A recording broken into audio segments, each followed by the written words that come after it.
The media landscape has been dominated this week by the massacre at the French satirical magazine Charlie Hebdo and the ensuing search and ultimate deaths of the two main suspects.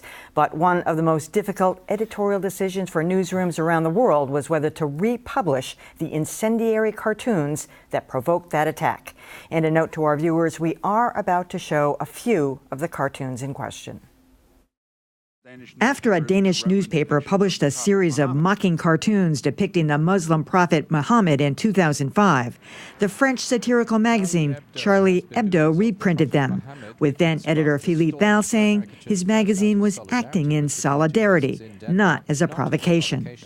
And even after the offices of Charlie Hebdo were firebombed in 2011, editor Stephen Charbonnier said the magazine would continue to publish cartoons of anyone. We can't caricature Mohammed in France. Oh, yes, we can caricature Mohammed. We can caricature everyone in France. Now, though, the Danish paper that stirred so much controversy is not publishing any of the recent cartoons that led to the murderous rampage at Charlie Hebdo, with editor Jorn Mikkelsen saying it would be completely irresponsible to print old or new prophet cartoons right now.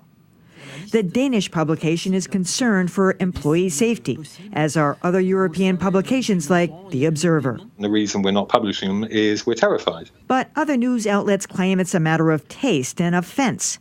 Most networks only aired pictures of the publication without focusing on the actual cartoons, although there were exceptions, like Bloomberg. Charlie Hebdo published a series of cartoons depicting the prophet Muhammad. Meanwhile, the Boston Globe and the New York Times didn't print any cartoons at all. The Washington Post printed one on its editorial pages, none in the news section.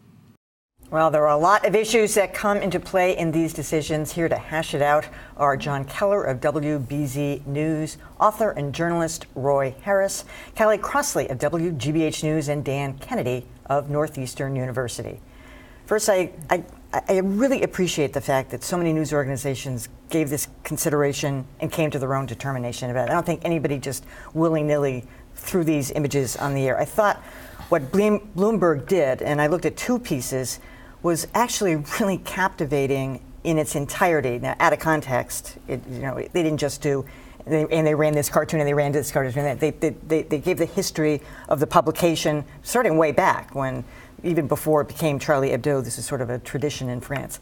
But I still feel like if you don't have an image, it's one thing to describe it. I feel like even if you take it from, an angle or a little bit far back rather than putting just full screens on, you have to have some kind of imagery in your mind. And I don't consider it as, a bold statement. To me, it's just like it's a point of fact of the story. I'm feeling very conflicted about this. I think maybe it makes sense for news organizations to run one or a couple of these images just because of the news value of them.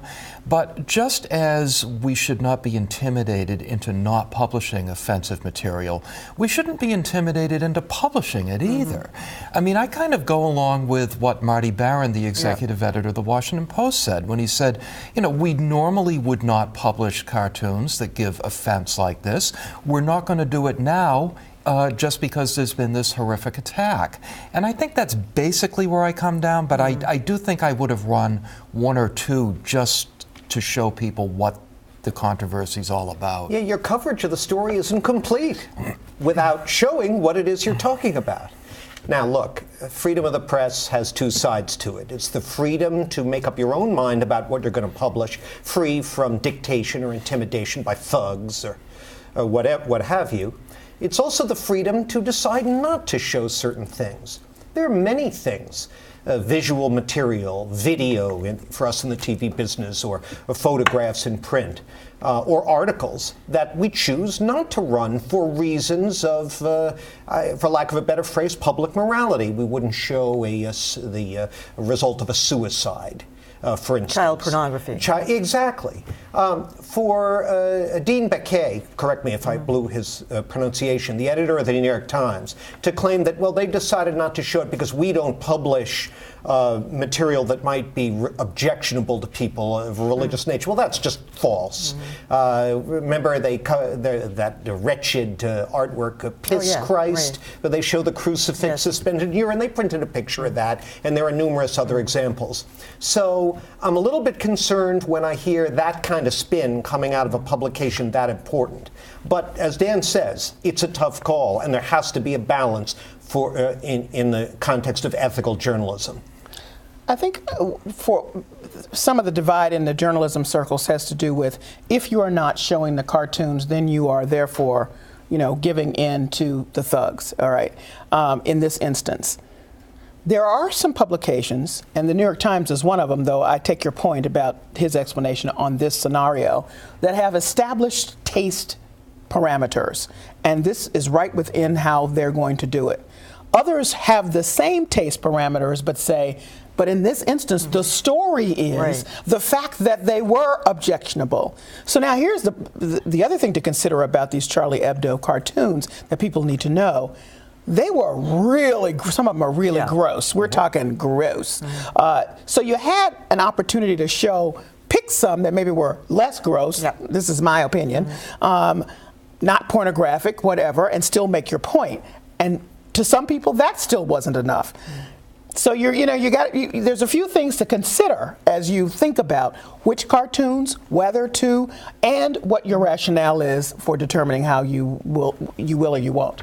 Well, it was fascinating, certainly, that Dean Baquet said that he had spent like half the morning figuring out whether to do it, and he said it was his decision alone. And I don't think we got a discussion of what that was all about, but his answer didn't really impress me either.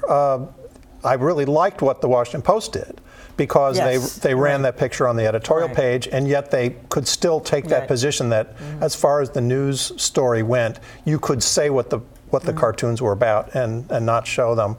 But I think your point that this is in fact a kind of pornography,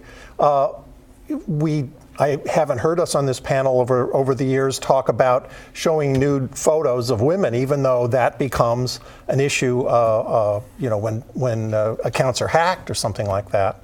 I think the standard here is very similar to that. So there also could have been an opportunity, because they made it a point to attack all religions using the same methodology, just as gross, just as pornographic, to demonstrate, okay, here's what they did with the Christians, here's what they did with, and here's what they did. If you wanted to. And some news sites did exactly that. Bloomberg did. Yes. So, and these pictures are easily available online. That's right. You do see them. It seems though like a larger issue has risen here, like free speech versus needless provocation.